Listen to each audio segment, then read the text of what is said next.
Um, yep, thank you, Dave. Do want to welcome Daniel Lightfoot from the League of Minnesota Cities, who is here with us today. So I'll do a brief introduction, and then I'll turn it over to Helen, who will do other introductions. And then Daniel, you can start right in with it. But we're pleased to have him with us today. Like I said, he's with the League of Minnesota Cities, and the League helps cities across the state, 858 cities across the state, with any community city issue, from HR to insurance to legal issues. And most particularly, in a sense, they are the voice of all those 858 cities at the Minnesota legislature.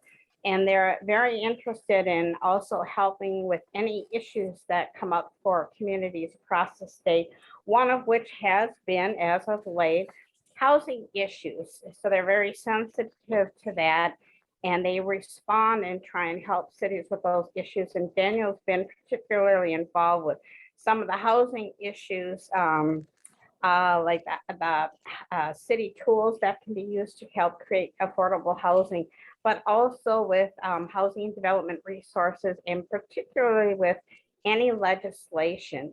And they support cities with their representation for legislation that will assist in these affordable housing issues. So we're really thrilled to hear what he has to say. I don't know how many updates you'll have with the legislature, if anything's been decided, or if it's going to go down to the wire, or if you think there will be an extended session. But either way, I think we're going to have a lot to learn from him today, and we're glad you're here. Daniel, thank you for coming. And Helen, if you'd like to share a few words before Daniel starts, and then you can begin. You're on mute, Helen.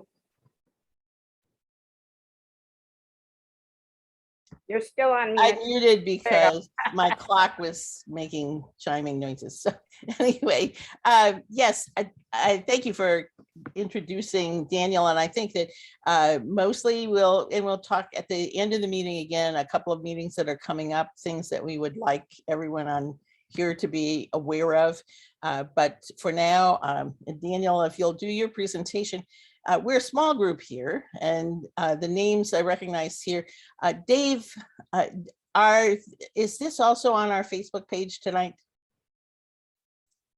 No, I could get it up if you want me to. Well, no, that's fine.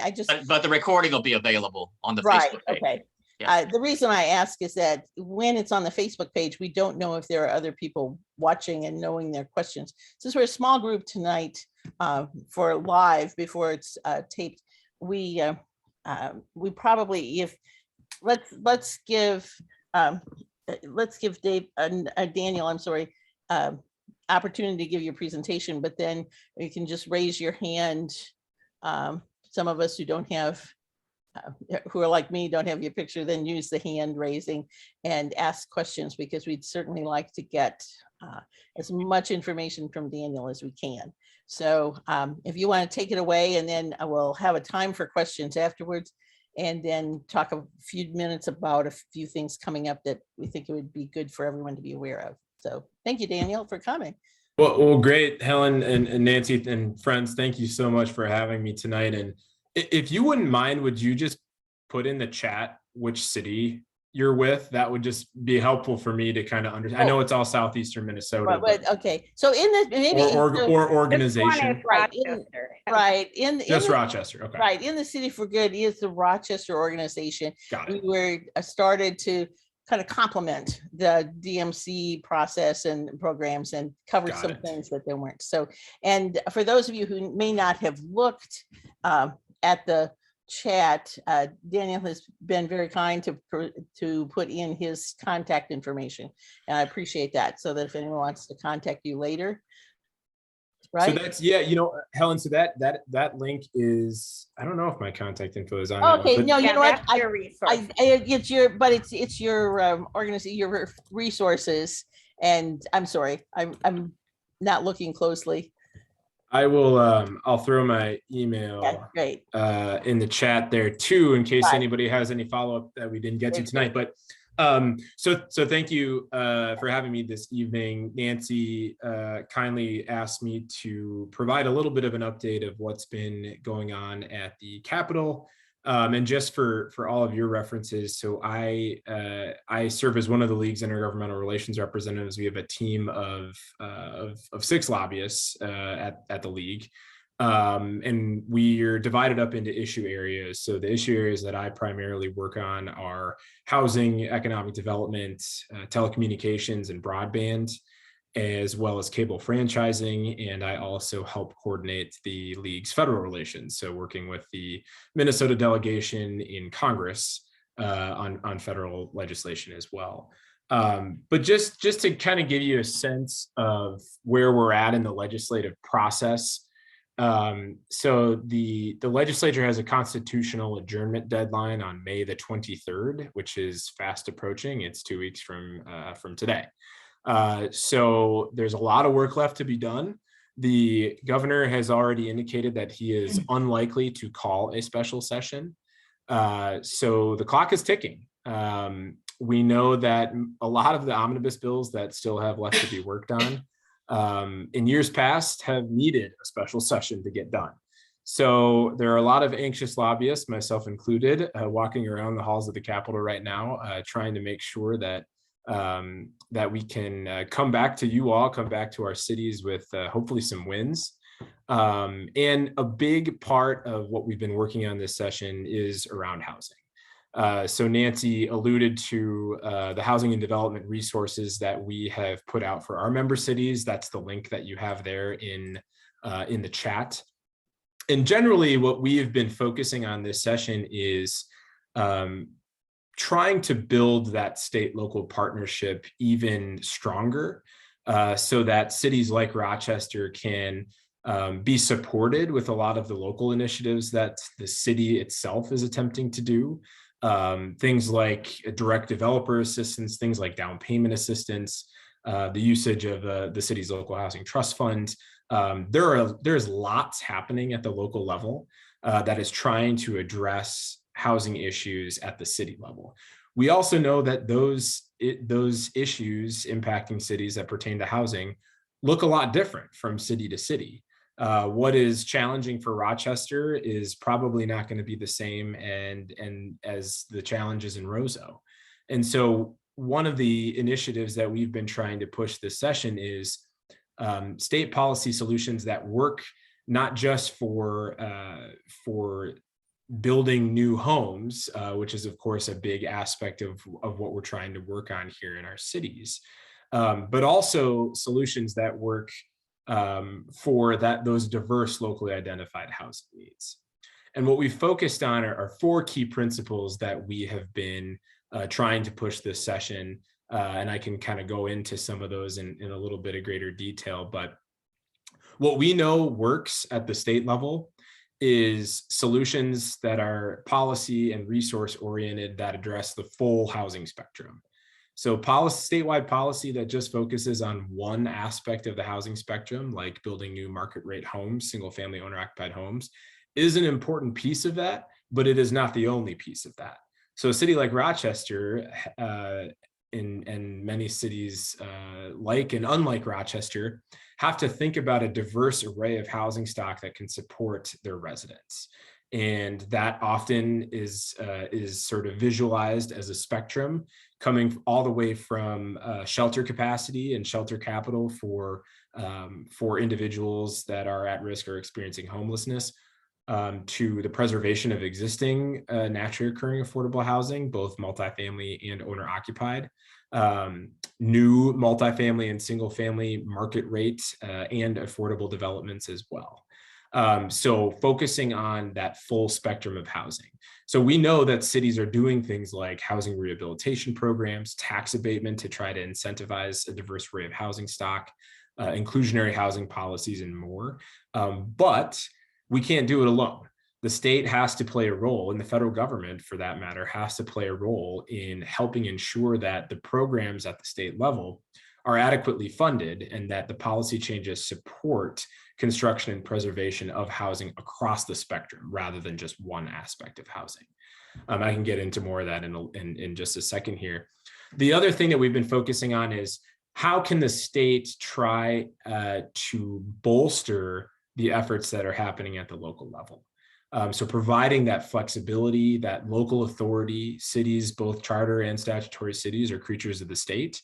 And so a lot of that authority comes from state statutes, providing that flexibility for cities to do innovative things like a first generation down payment assistance program like we've seen in the city of St. Louis Park.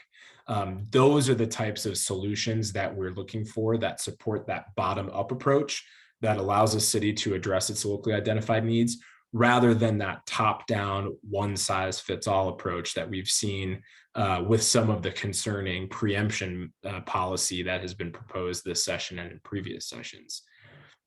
And then similarly, what we know that works is providing incentives rather than mandates. So we know that the market forces such as demand, cost of land, labor shortages, and materials, those are creating private market sector challenges.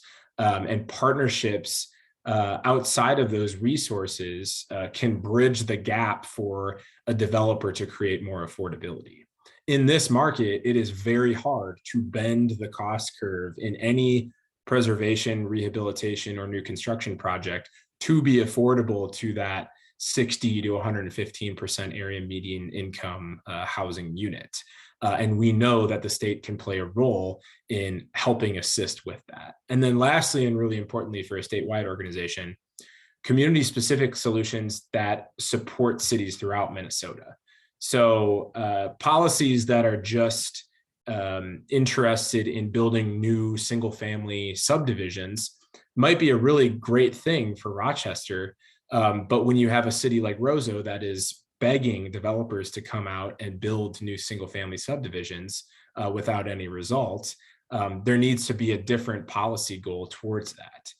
Much like a city like Golden Valley that is 100% built out, they're not building new single-family subdivisions, but they also have housing needs primarily on the preservation front. And so that's kind of the framework of what we as an organization have been working on this session. And we introduced a bill called the Comprehensive Housing Spectrum Act that encompasses those four key principles through policies and resources, both general fund resources, capital investment resources, and policy that provides flexibility. And importantly, in the omnibus bill discussions that are happening right now, so the House has passed off the floor its own housing, agriculture, and broadband omnibus finance and policy bill. And likewise, the Senate has passed its own version of that same bill. So where we're at right now is that bill is in conference committee, where senators and representatives of both the majority and minority parties meet to try to reconcile those differences of the bills. And the only way to get something sent to the governor's desk is if there can be agreement on what that final product can look like, and if it can pass both the House and the Senate off the floor. And so House File 4366 right now is the Omnibus Agriculture, Housing, and Broadband Finance and Policy Bill. And what's great is the House bill did take a lot of the ideas that we had developed in our bill based on those four key principles. So primarily, the House bill includes some additional funding for the Economic Development and Challenge Fund Grant Program, which is one of the more flexible programs at the Minnesota Housing Finance Agency that cities and their developer partners utilize often, that supports the construction, acquisition, and preservation of new multifamily and single-family housing that can support the local workforce. There have been projects that have popped up in the city of Rochester and surrounding communities that have fit a really key need in some of those communities to try and drive more expansion of a local workforce, which is really important for our local economies. So that was a big one that's in the House bill. That provision is not in the Senate bill. The Senate bill just provides flat funding, base funding for that program. The House bill infuses another $20 million in one-time funding in the next fiscal year, with an additional $17 million over the next 2 fiscal years, or commonly what we refer to as the tails. In addition to that, one thing that I'll point out too that's in the House bill is a league initiative that we've been pushing for a number of legislative sessions to provide state matching grant funding for cities that contribute and develop a local housing trust fund. Last session, we did get $1 million for those matching grants. The House bill this session includes another $10 million for those state matching grants.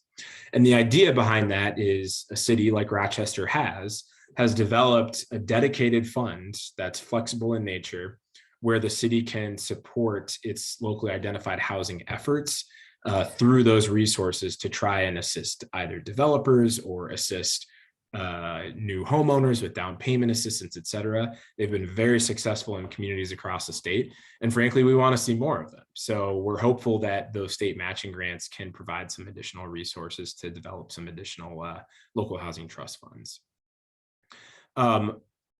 Another one in the House bill that is just critical with any omnibus bill is the appropriation of what are called housing infrastructure bonds. And in the state of Minnesota, we have housing infrastructure bonds that are limited tax obligation appropriations bonds that allow for capital investment resources to be deployed for privately owned housing. So as long as it meets the parameters in the housing infrastructure bond statute for affordability, if it's a qualifying multifamily or single family owner occupied housing unit, those bonds can go towards helping with gap financing or to bridge the gap between a market rate price or rent and what it would be and yield for an affordable unit. These have created thousands of new units across the state. And without that resource, those units would not exist. So we are trying to work with the conference committee to make sure that there is a housing infrastructure bond authorization this session, because we know that that resource, much like all of the other Minnesota Housing Finance Agency resources, are vastly oversubscribed. We know that for every 4 Minnesota Housing Finance Agency applications across their programs, every 4 applications, the Housing Finance Agency has to say no to 3 of them. So 1 out of every 4. So we know there is a mismatch between demand and the resources available, and we're hoping that that the final product includes some of those resources. And so those are just a couple of provisions in the House bill. There is also some one new program that was actually appeared in our Comprehensive Housing Spectrum Act in a certain form. That's called the Community Stabilization Program. And this new program authorizes $100 million to help assist with the preservation of single family and multifamily, what's called naturally occurring affordable housing stock. So generally this is, you know, your pre-1960 housing stock that has been on the market or been in the city for a while and is naturally affordable given its age, and is a really good opportunity for affordable housing stock in the city. In Minnesota, we are losing more naturally occurring affordable housing units each year than we preserve. Oftentimes these buildings and both multifamily and single family are big targets for investors that can come in, buy an older building, fix it up just a little bit, and then raise rents, or primarily raising rents, and which results oftentimes in the displacement of residents. So we're hoping that this community stabilization program is able to preserve more of those units and mitigate that residents' displacement. We do know we need to build more, and some of those resources that I just mentioned are really important. We also know that the most cost-effective way to ensure affordable housing opportunities is to preserve the homes that we already have. And a city like Rochester does have some older housing stock, both multifamily and single family, that could really benefit from some of these stabilization funds. And then the last one I'll mention that appeared in our bill that in some form that also appears in the House bill is the development of a first generation home buyer down payment assistance fund. So the House bill provides $50 million for this new program, and it is actually modeled after a successful city program in the city of St. Louis Park. And the idea behind that is to expand home ownership and close the racial gap in home ownership. We as a state are pretty far down in terms of the home ownership equity gap for BIPOC residents in the state of Minnesota. And we're hopeful that the resources in that program will help to narrow that gap and create more opportunities for home ownership for BIPOC residents. And so those are some of the provisions that we've highlighted as league supported provisions in the House bill. The Senate bill looks a lot different. Rather than the $270 million in one-time funding over the next fiscal year, the Senate bill, in the House bill, the Senate bill calls for just $50 million in general fund spending for housing resources. And the Senate bill does not include an authorization for housing infrastructure bonds at all. The Senate bill also includes 3 provisions that the league is opposing. And you'll see some of this referenced in our toolkit. The first being, we have been dealing with, over the past several sessions, a pretty concerted effort by the market rate home builder industry group to try and preempt city authority when it comes to housing development, primarily in the zoning and land use category. So the Senate language does include language that preempts local zoning authority by limiting what's called the plan unit development, limiting the conditions to which a city can utilize this, prohibiting material design standards for new residential single-family homes, among a few other things. Cities, and Rochester, I think, calls this something different. They don't call it a plan unit development, but it's similar. Often use this zoning tool as a way to get to yes with the developer. So primarily for things like, it's been used to guarantee additional affordability, to try and ensure that maybe a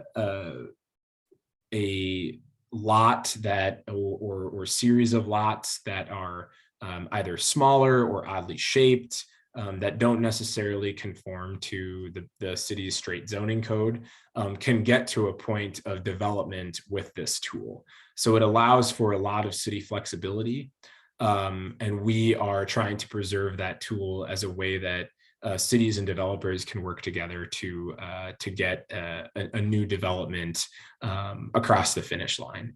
And the opposition to that preemption comes from an area where cities know their communities best and are best in a position to address local zoning and respond to those needs, rather than the creation of, like I said, a one-size-fits-all solution by the legislature. So that's the primary one that we are still very concerned with. We are also concerned about 2 Minnesota Housing Finance Agency policy provisions that are in the bill. One is basing the awarding of points for a project seeking Minnesota Housing Finance Agency assistance with how quickly it can be constructed. We know that in certain projects could be disadvantaged by this provision because some of them are complex, either rehabilitation, redevelopment, complex projects that have to string together a lot of different financing pools that could be disadvantaged through that proposal. And then lastly, on the Minnesota Housing Finance Agency front in the Senate bill, there's a provision that would create a preference and require that MHFA, Minnesota Housing Finance Agency, have a preference for a lower cost per square foot unit above another project. So we also know that projects that are, like I said, redevelopment or potentially being built for multi-generational households can be larger and potentially more costly. A city like Rochester does have a lot of historic buildings too that have been rehabilitated. And the concern there is a rehabilitation of a historic building often is less cost effective than other projects, but are equally as important to rehabilitate and get that project, get that building rather transition to some much needed affordable housing. I'll just cover a couple other provisions in the Senate bill, and then I want to definitely open it up for questions because I've talked quite a bit at this rate. The provisions in the Senate bill that we are supporting, so where that $50 million goes, one provision is to provide, it all focuses on home ownership, which has been a focus of the Senate. So one of those provisions is an additional $10 million funding increase for the Workforce and Affordable Homeownership Development Program. That program provides grants to eligible applicants, which includes cities, can apply directly as applicants for the development of owner-occupied, multifamily, or single-family workforce and affordable homeownership projects. It's a great program. We're very excited to see that the Senate has a positive target for spending this session. The last couple of sessions, at least the initial target in the bill has been 0. So 50 million is definitely better than 0. And we're hopeful that signals that both bodies of the legislature are ready and willing to appropriate resources for housing this session. And then lastly, in the Senate bill, there is a provision that would create what are called homeownership investment grants. This is a new program. It would appropriate $35 million in funding for this program, which would provide resources to your community development financial institutions to support efforts that increase the supply of affordable owner-occupied homes. And with the idea of increasing access to home ownership for communities of color, this could be financing, acquisition, rehabilitation of affordable owner-occupied homes. So lots to like in both bills, with the exception of some of the problematic policy language that we continue to oppose. They just met today, was the first meeting of the conference committee, and in an attempt to hash out some of the initial issues, they'll be continuing to meet this week with the hopes of getting some semblance of a final agreement done by hopefully well before the May 23rd constitutional adjournment deadline. The League continues to be very active on these issues. We're also very active in the broadband space, which is also included in this bill. But I wanted to make sure I focused on housing for the purpose of this meeting. But again, lots to like in that bill, lots to think about in ways that those provisions could really help a city like Rochester continue to address locally identified housing needs. So with that, I wonder if it makes sense, Helen, Nancy, to open it up for some questions. I want to make this collaborative, so you don't have to just listen to my voice at 7:30 p.m. I think we do, and I see we have a question, but I wonder before we do that, Yeah, I'm going to ask you. I've got a couple of questions here, but if you could just play the weatherman a little bit and give us a prediction. We've got a severe storm watch out right now, but how close do you see are we to these two packages getting anything done by the 23rd? well, it's tough to say. I think generally speaking, the ag housing broadband bill has been one of the pieces of legislation where there's at least a mutual understanding that something has to be done and resources do have to be put forward to address a common goal, which is more affordable housing, broadband, and agriculture programs that support the state. And so I think as I look across the omnibus bills in the other issue areas, there are omnibus bills that have almost no similar language and are far enough apart where there just doesn't seem to be a conceivable way that the legislature could come together on an agreement. I don't see that with this bill. I do see some synergy around both the House and the Senate agreeing that resources at the state level do need to be authorized. So I think if there is one omnibus bill that has I think a decent chance of getting across the finish line in some way, I think it is this one. That said, the clock is ticking quickly, and it is very hard, especially in an election year, to try to bridge some of those differences, even if they are a little bit less of a chasm than, say, the Environment and Natural Resources Bill or the Public Safety Bill. So I don't want to come down one way or another. I'm very hopeful, but that's what I would say about that one. Okay. Now, Paula, you had your hand up first, and then Jim.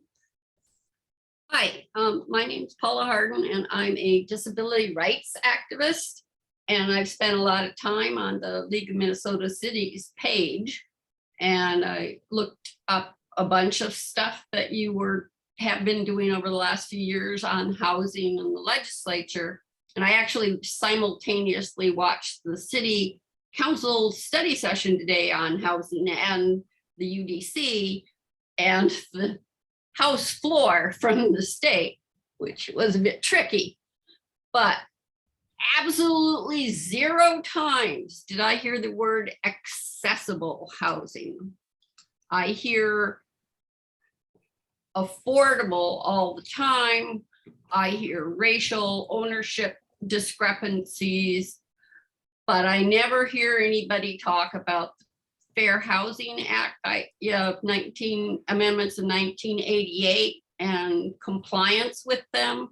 The Minnesota State Director of Building Codes has told me that they refuse to require any building code people to review plans for their compliance with FHA, all of the FHA requirements.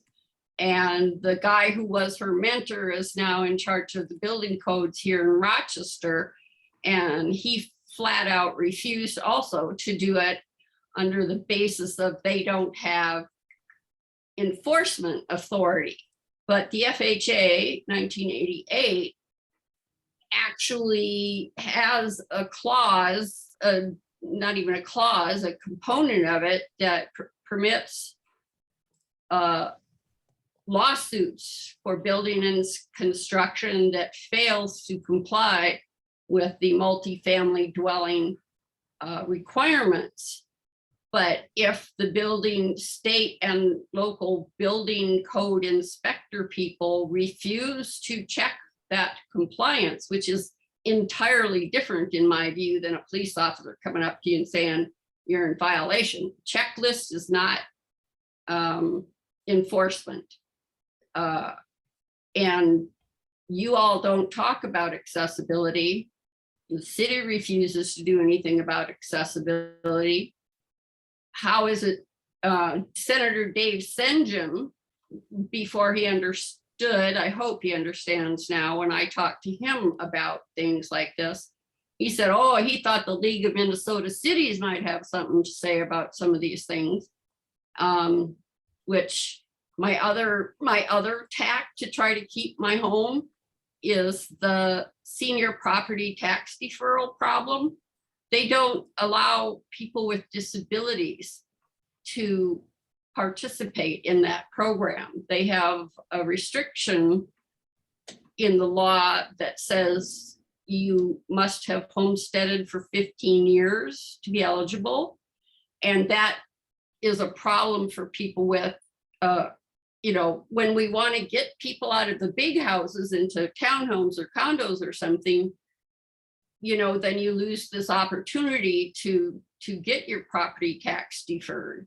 So it's discriminatory on the basis of disability, as well as harmful to keeping naturally occurring affordable housing available.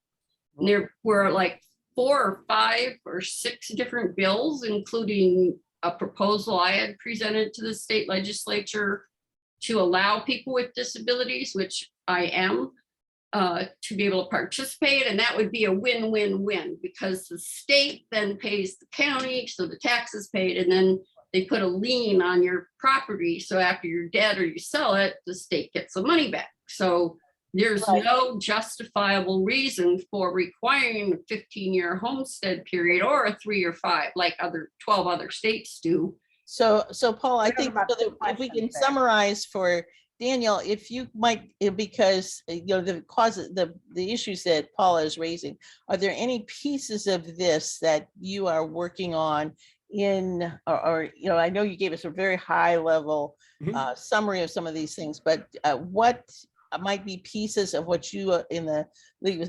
of Cities are doing to work on some of the issues that Paula has talked about? Yeah, Paula, thanks so much for bringing that up. So first and foremost, as you noted, federal non-discrimination laws provide housing protections for individuals with disabilities. Those protections under the Fair Housing Act and ADA apply in most private housing and state and local government housing. From the league perspective, we do have a policy on disability access requirements, and we, support the continuation of making the state buildings comply, both residential and commercial, with accessibility standards under the ADA. And in addition to that, we have called for the legislature to continue to clarify that in the state building code, some of those physical access requirements, there's some conversations, at least at the Construction Code Advisory Council level, on universal design standards, things like that we have been engaged in. I will say in the House bill that I mentioned, there is a provision that would require the Minnesota Housing Finance Agency to give preference to projects that will provide housing that is affordable to a 30% area and median income or below, and that at least one unit in those buildings or 5% of units in buildings that are funded by housing infrastructure bonds, those 5% of those units have to be accessible. And so when I say accessible, I'm talking about things like, soundproofing, no fluorescent lights, low fume paint, low chemical carpet, zero clearance showers, things like that. And we have been engaged in those conversations with the advocates. It is an important piece of this.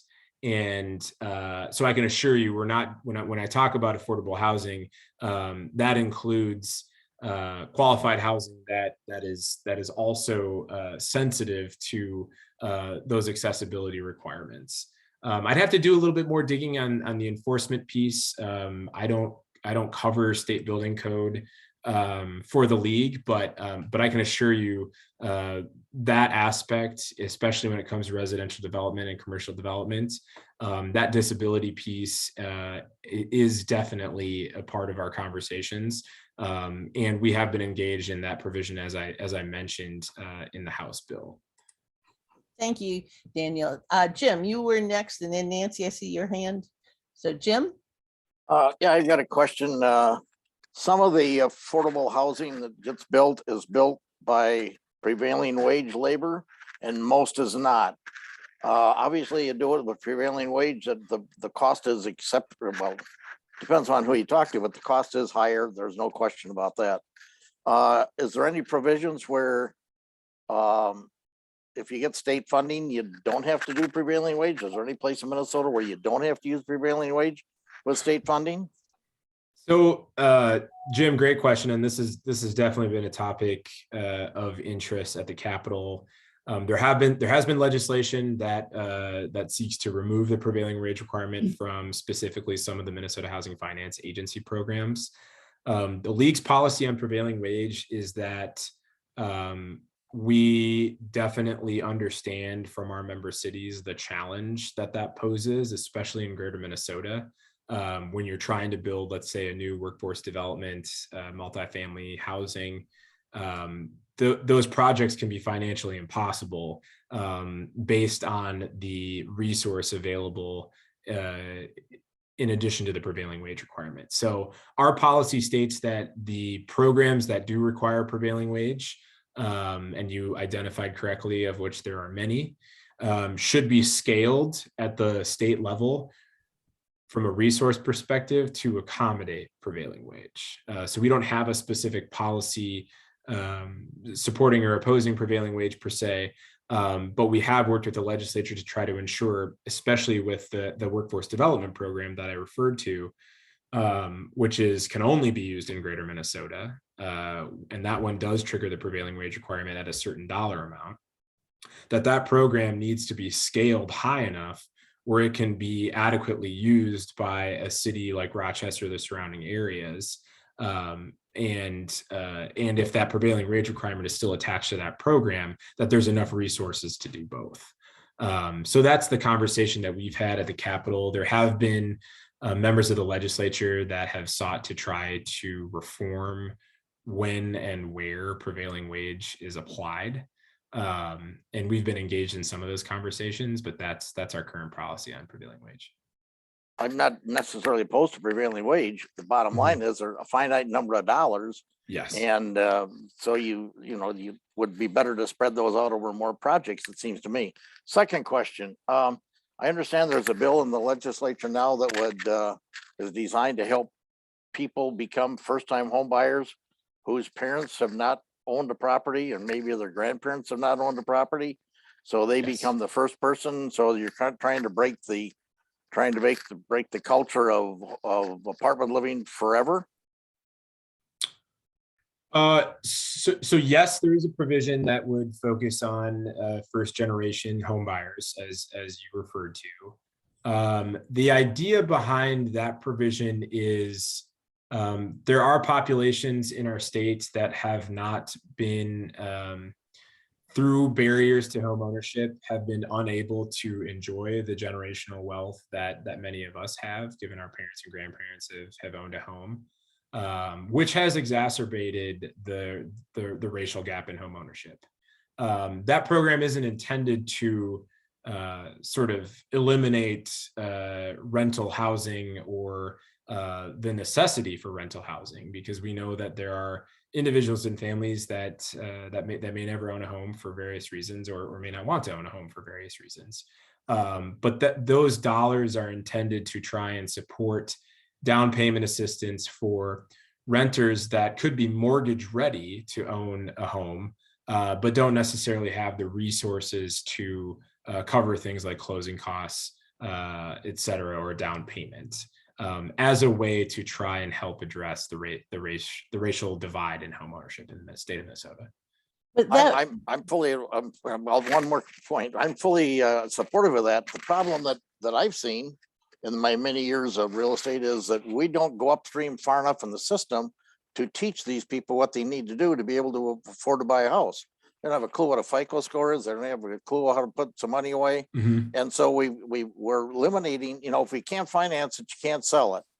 And we can put all kinds of money out there and it really looks good in the headlines. But if none of that money is ever spent because we don't have people qualified, it's never going to be spent. So we got to do some work far upstream in the system and groom these people so they can buy a house at some point. And I don't see us doing that any place in the state of Minnesota. Or maybe they are. And I'm Jim, really concerned about that. Jim, I'm glad you brought that up, because those dollars can be used for home ownership education, of which is critically important. There's also a program at the Minnesota Housing Finance Agency called HECAT, which is the Home Ownership Education, Counseling, and Training Program. The House bill does include some additional resources for that program for exactly the purpose that you're talking about. We want to make sure, and the agency wants to make sure, the state wants to make sure that individuals that are assisted by the state to purchase a home are well prepared to be successful homeowners. And so that's a really good point. And there is work being done at the education, counseling, and training level as well. Daniel, can I just clarify, because you had mentioned 50 million for this first generation homeowner thing in the House bill. But is there anything in the Senate bill like that? The Senate bill does not include the first generation down payment assistance program. What the Senate bill does include is a provision that would so the House bill is the first generation down payment assistance fund. The Senate bill does include home ownership investment grants. So that's a $35 million appropriation. And those dollars go to community development financial institutions to not just support the increase of supply of the actual owner-occupied housing stock, but also includes the ability to address those funds to increase access to home ownership for communities of color. So not the same program, the different means to hopefully get to the same end, which is reducing the racial gap in home ownership. Great, thanks. Nancy, you've been patient. Thank Oh, you. no, it's all very interesting and very informative, and Daniel's got a lot of great perspectives on all of these questions. Mine is hopefully more of a short answer, but I have a lead into it, and that is, I recognize that we have developers that come in and they develop certain areas of neighborhoods because they're not going to do it house by house. They're going to come in, but they're the development that they have might all be higher end homes. And then there might be this other development, which by another developer that has more affordable home or low income homes. And so we have these large pockets or neighborhoods that are being created with wealth disparity. So we are creating some of these issues ourselves by what we're allowing. Now, I'm all for local control. I do see planning and zoning and PUDs and all that stuff as the opportunity to be flexible at the local level, because again, I agree, the local level knows best what's available in their areas, but we always feel constricted by covenants that creates that. You also talked about having the full spectrum. We need a full spectrum within neighborhoods. There's nothing wrong with having a higher end house next to one that's maybe a little less expensive or more affordable. So the question though, related to that though, is there any discussion with any of the proposed legislation by any of the groups that might be involved about somehow changing some of that language related to covenants? And I don't know the appropriate word, but to ease up on some of that or to allow flexibility or eliminating those kinds of covenants that might restrict those, so that we don't have, the real large areas. And I realize there's a whole element of marketing things, but, Sure. you can create through lots of tools, a larger house and a smaller house next to it to create that affordability without people screaming, oh, you're going to affect my property value. Is that clear? Did I lead up to it the right way? No, it's a great question, Nancy, and I could probably talk on the restrictive covenant topic for many more hours than we have tonight. But there was a bill last session that changed statutorily what covenants could require. So we've actually seen this a lot in Rochester, where you have a subdivision and the homeowners association has a covenant on every property in the association. And we've seen things like even minimum build price covenants that quite literally do not allow you to build something that costs less than a certain dollar amount. And some of the challenges there is that the city really doesn't have the ability to change that. That's all at the HOA level, but there was a legislation that we helped develop that would address some of what we've seen as concerning challenges with restrictive covenants. In terms of your other question on kind of at the local level, the challenge that we've seen is the market will build what the market will bear. And we've seen cities across the state that provide for lots of variability in a subdivision, try to create some additional density, try to allow for a 6,000 square foot lot. And what we've seen is the developer community comes back and wants to, rightly so, maximize that return on investment. And so we see larger homes that are trying to be built on smaller lots when the goal from a city perspective is, just as you said, building some variation in that housing stock. So there's been discussion certainly about density and what that could look like. I think the challenge with that is that looks different for each city, and for each region for that matter. And so that's, I think, a tough nut to crack. I do think the covenant piece will be revisited at some point, because we have seen a lot of challenge in that. And I think what we're trying to ensure is that the state could incentivize cities from providing variation in a single tract of land of differing housing stock. We see that a lot at the local level right now. But the developers that are in a community or in a region don't always want to build the product that the city is seeking, which has been, I think, the challenge. So again, just to clarify, did anything pass? You said there was something. That's not in the bill. Yeah, sorry. Okay. That's the restrictive covenant piece is not in either House or Senate omnibus bill. No. Okay. Nancy, did you have a follow-up question? Any other questions from the group for Daniel? Yes, Gary.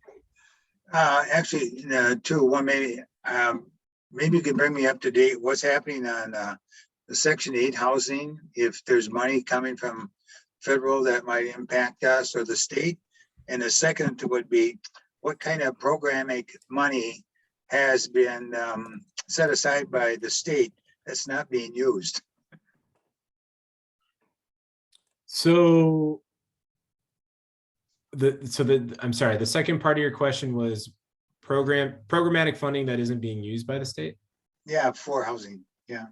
Or is it all, or I'm assuming there are programs that have been around and sometimes money gets left in those programs and it's never used, but maybe there isn't. Maybe it all has been shifted to another program or something. I'm not sure. Yeah, so I don't know if I have the answer specifically as to sort of percentage of what's being used and unused. I know that the programs that are often flexible to cities at the local level are vastly oversubscribed, so that for every 4 projects, 3 gets said no to, and that's across the board. So I would be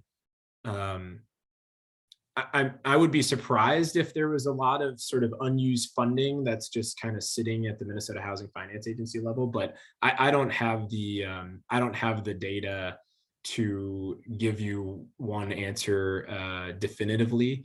We do know that a lot of the programs that cities find most beneficial are vastly oversubscribed, where there's more demand than need.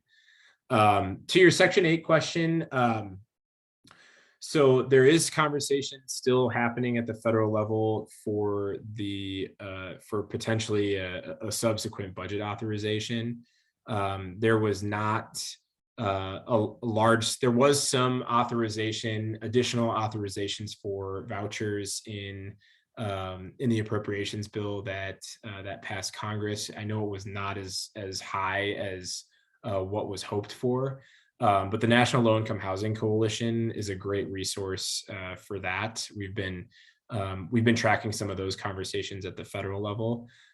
We do know that we just frankly do not have enough Section 8 vouchers in this state or in this country, for that matter, to address the backlog of individuals that are trying to access a voucher. We also have problems with source of income discrimination in the state, where you have an owner of a multifamily apartment building that is screening applicants and is discriminating applicants based on the Section 8 voucher, and isn't overtly saying, Section 8 need not apply, but is doing so in essence. And so we've had some conversations at least at the House and Senate level here to try to figure out how we mitigate against source of income discrimination. Okay, so Paula, Gary, you still have your hand up. Did that take care of your questions? You're on mute, but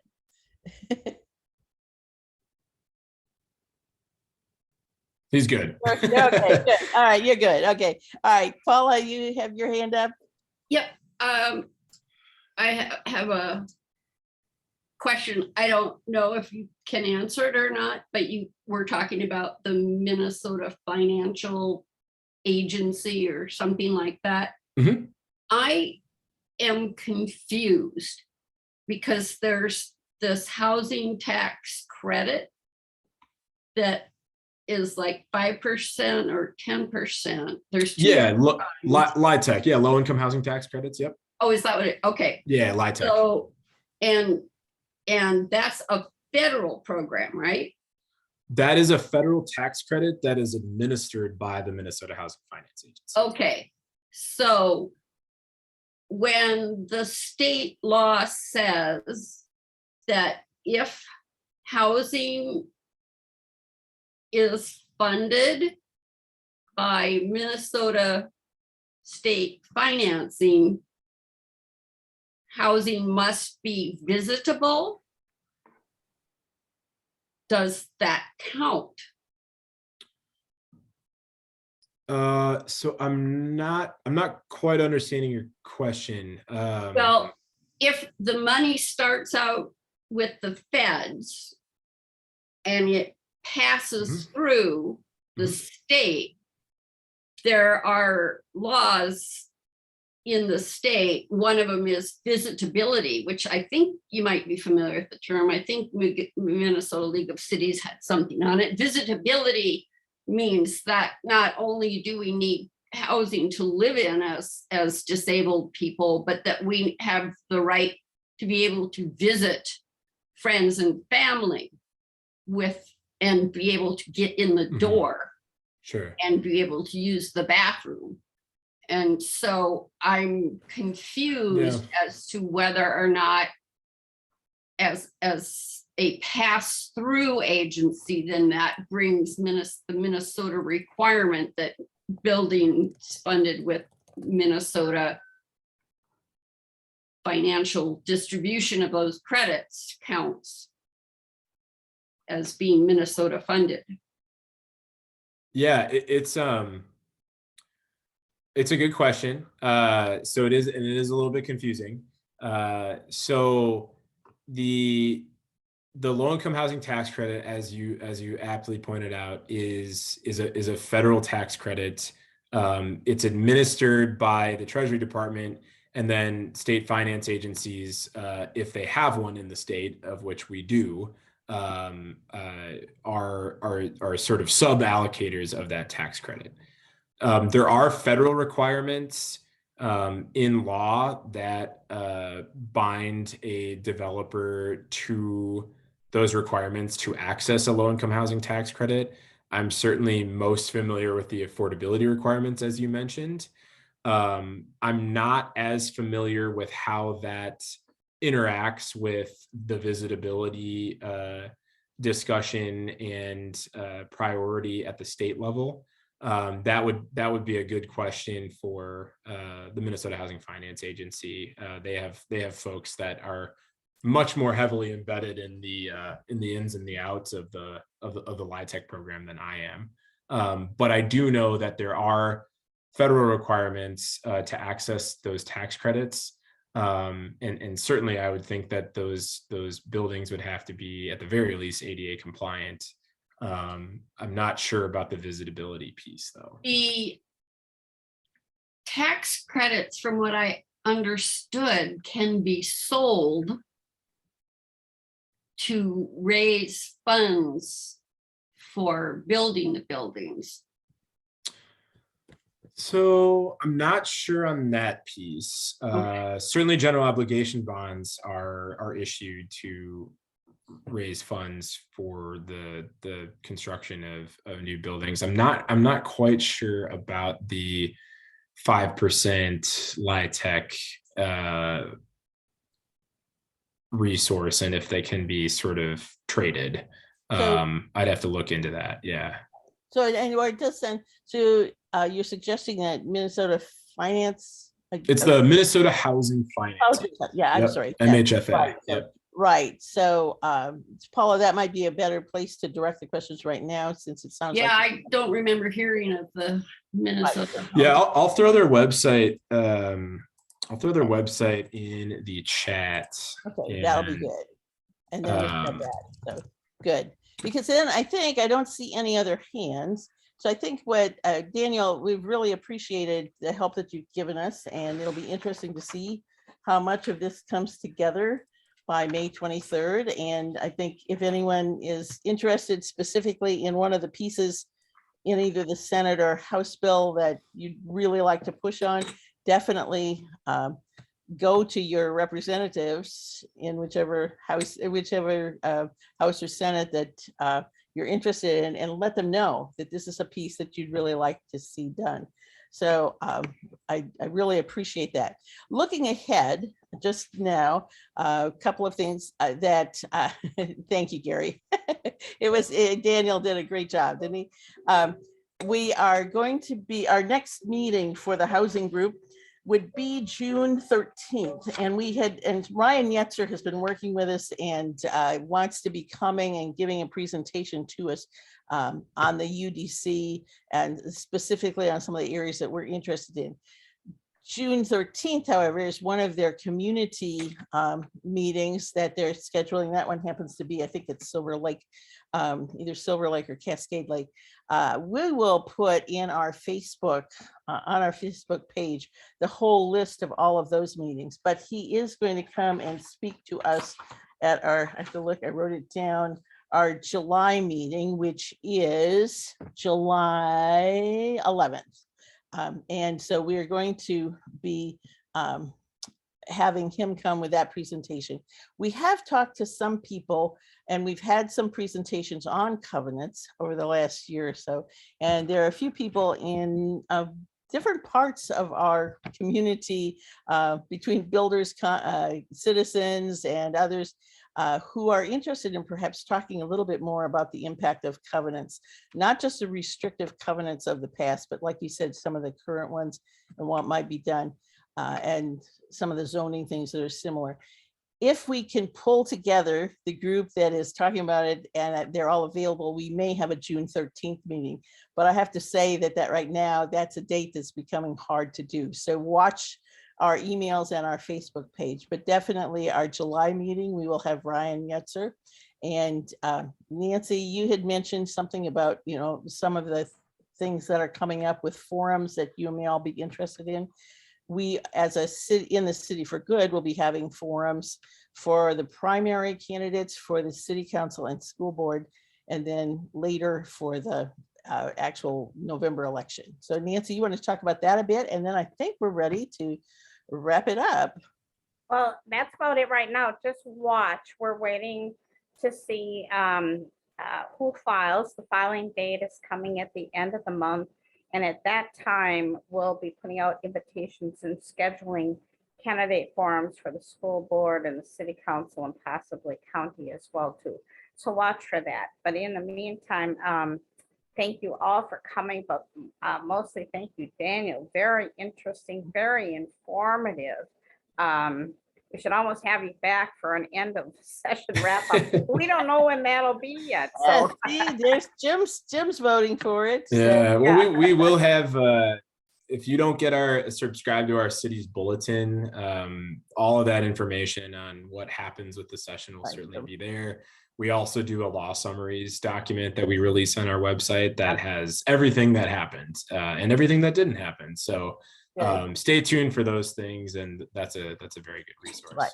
And we will keep this open for a moment. If you, our chat has some good information. Thanks, Daniel, for some of these links. So if you want to jot that down, or actually the links you can click on and move and pick them up already. So we'll leave that open for a few minutes just to be sure that you have a chance to get that. But thank you very much to you all for joining us, and we'll look forward to seeing you shortly, another month or more. Bye-bye. Thanks, folks. Good to see y'all. Daniel, bye Bye-bye. everyone. Absolutely. Bye-bye.